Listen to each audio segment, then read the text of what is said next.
O soldado que presenciou os últimos minutos de Jesus, agora o centurião e aqueles que estavam com ele, mantendo Deus sobre Jesus, quando viram o terremoto e as coisas que estavam acontecendo, ficaram terrivelmente assustados e cheios de tudo, e disseram verdadeiramente: este era o Filho de Deus. Mateus capítulo 27 versículos 53 a 54, Bíblia Amplificada.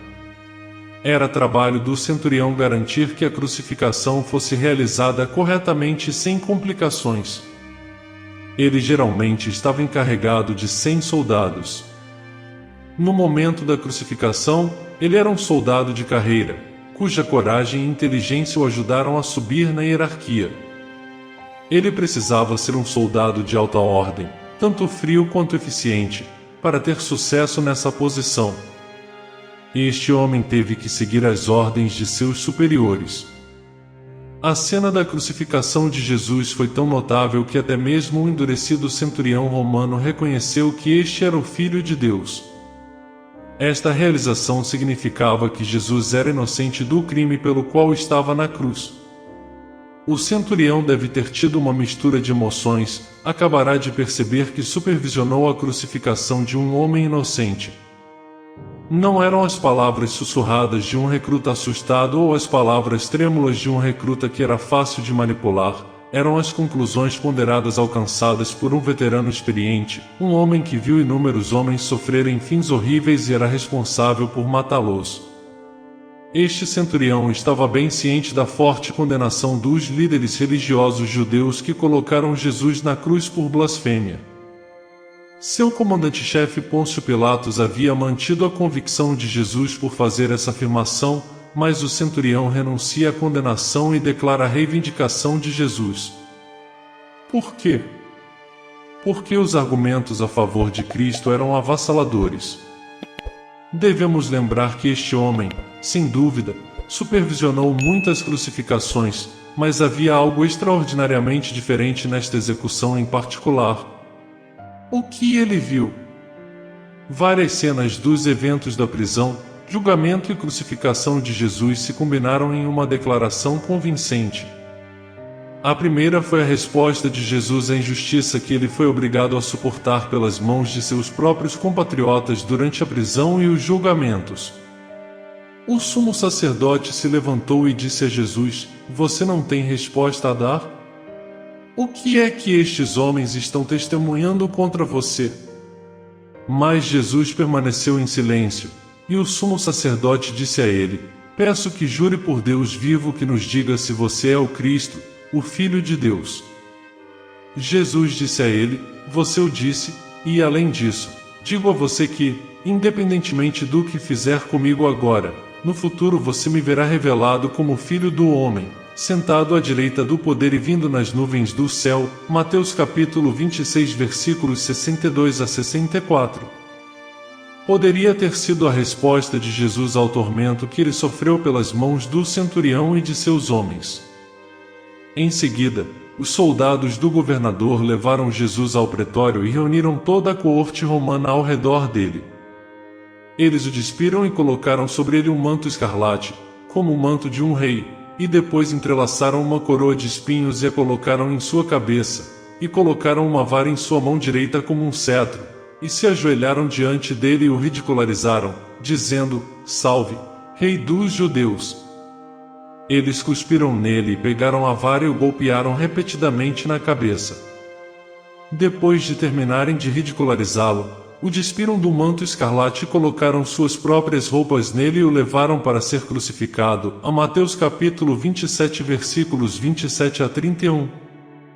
Pode-se pensar na dignidade com que Jesus respondeu ao carrasco que exigia seu sangue.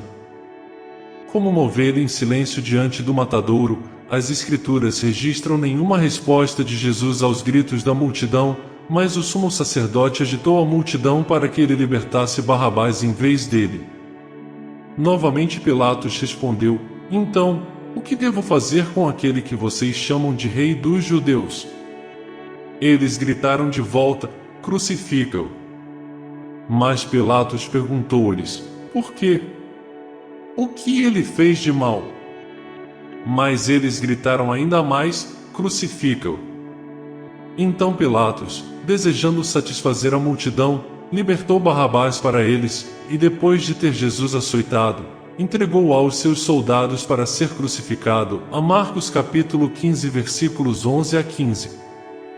A preocupação de Jesus era pelo perdão deles, não por sua fuga. A misericórdia de Jesus para com as pessoas que o rejeitaram e o soldado que o crucificou, incluindo este centurião, sua resposta: Pai, perdoa-lhes, porque não sabem o que estão fazendo. Lucas capítulo 23 versículo 34. E Jesus estava dizendo: Pai, perdoa-lhes, porque não sabem o que estão fazendo. Eles lançaram sortes, dividindo as suas vestes entre si, enquanto jogavam pelos pertences de Jesus. A preocupação de Jesus era pelo perdão deles, não por sua fuga. Que declaração poderosa! A Mateus capítulo 27 versículos 35 a 36. E quando o crucificaram, dividiram suas vestes, lançando sorte sobre elas, e estando assentados, o guardavam ali, para se precaverem contra qualquer tentativa de resgate. Se todas essas coisas não o convenceram, ele viu algo mais. Ele viu a resposta da criação.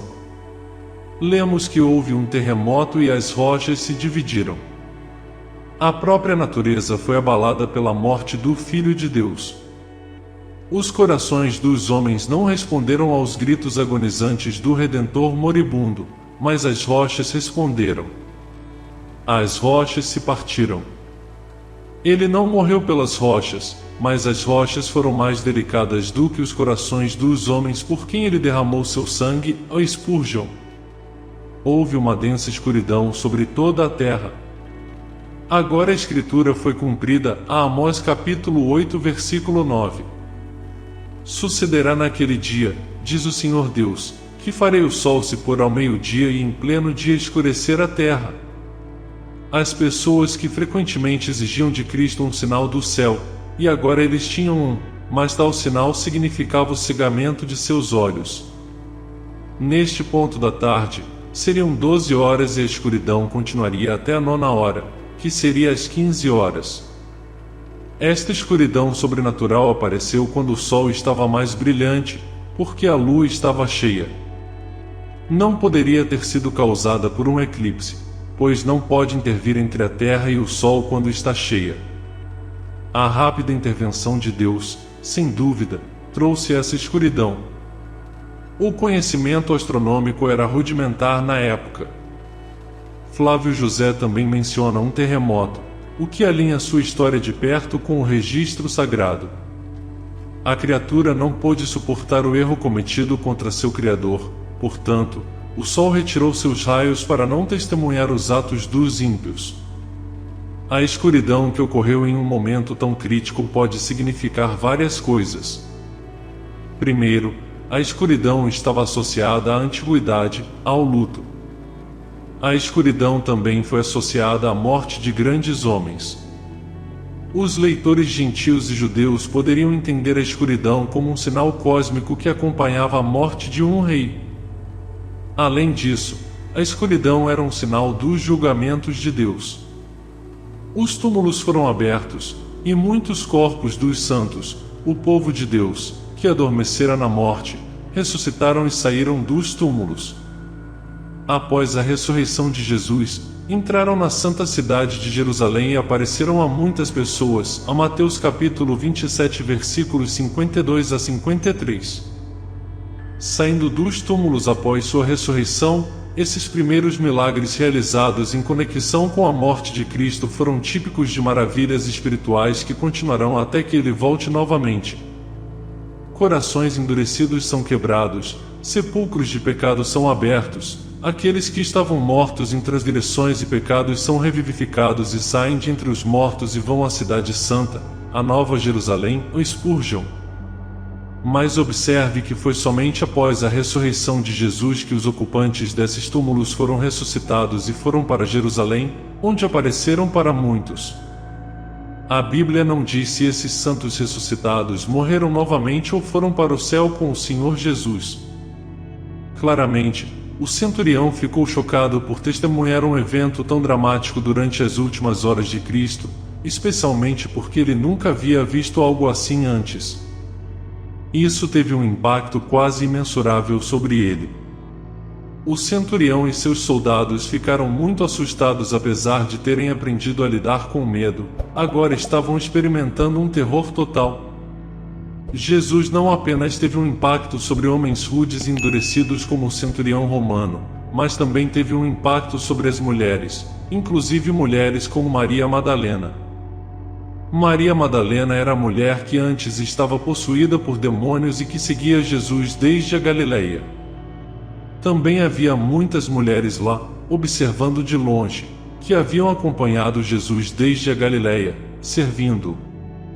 Entre elas estavam Maria Madalena, Maria, mãe de Tiago e de José, e a mãe dos filhos de Zebedeu, Tiago e João, Mateus capítulo 27 versículos 55 a 56. Se ele se converteu à fé em Cristo, ele veio como pagão e, assim como o ladrão na cruz que acreditou, foi salvo enquanto Jesus pendia na cruz. Como é simples e básico, todos os que são salvos por causa da morte de Jesus na cruz. Assim, a cruz começou imediatamente a fazer o seu trabalho, e esse trabalho tem continuado por 2 milênios.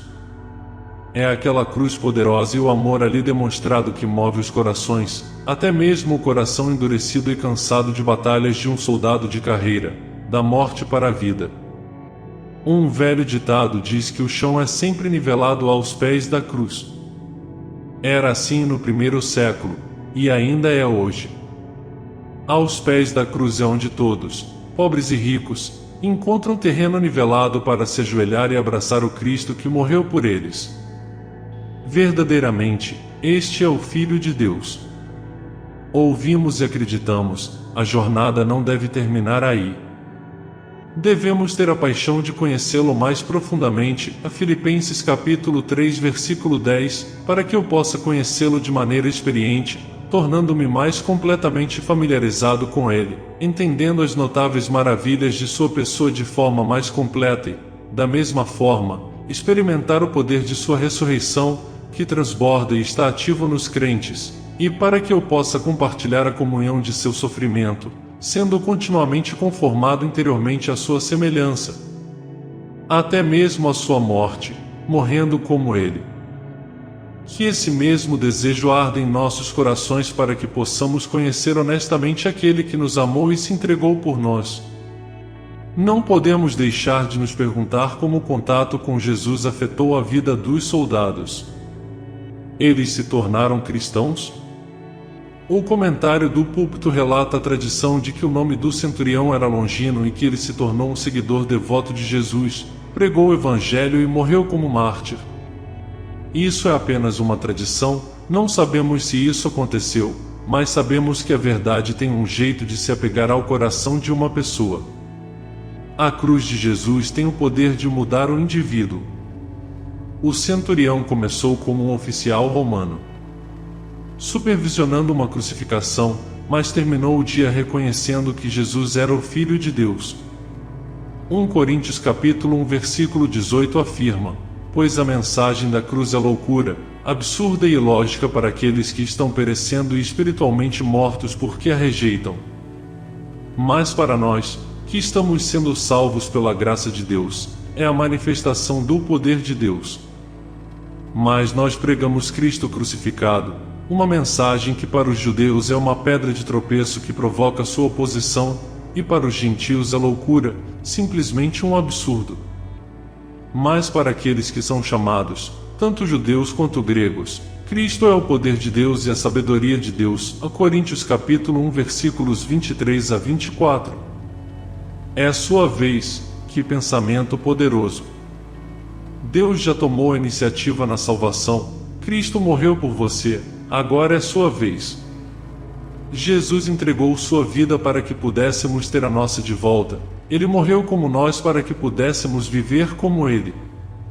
Ele não apenas agradou seu Pai, mas nos recebeu como uma recompensa, como um substituto da humanidade pecadora. Jesus sofreu a retirada da comunhão do Pai, terrível como foi, isso cumpriu o bom e amoroso plano de redenção de Deus. Um poema clássico intitulado Sentado no Terrível Madeiro, de John Ellerton em 1875 declara: Sentado no terrível madeiro, rei do sofrimento, eu observo contigo. A escuridão vela o teu rosto angustiado, nenhuma linha de tristeza o contrai, ninguém pode dizer quais dores desconhecidas te seguram, em silêncio e sozinho.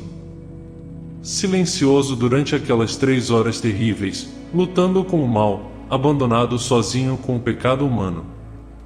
Escuridão ao teu redor e dentro de ti, até que chegue o momento designado, até que o Cordeiro de Deus possa morrer. Se você gostou deste vídeo, não se esqueça de se inscrever e deixar um like. Seu apoio é fundamental para nós e nos ajuda a continuar produzindo conteúdo de qualidade. Até a próxima e obrigado por fazer parte da nossa comunidade.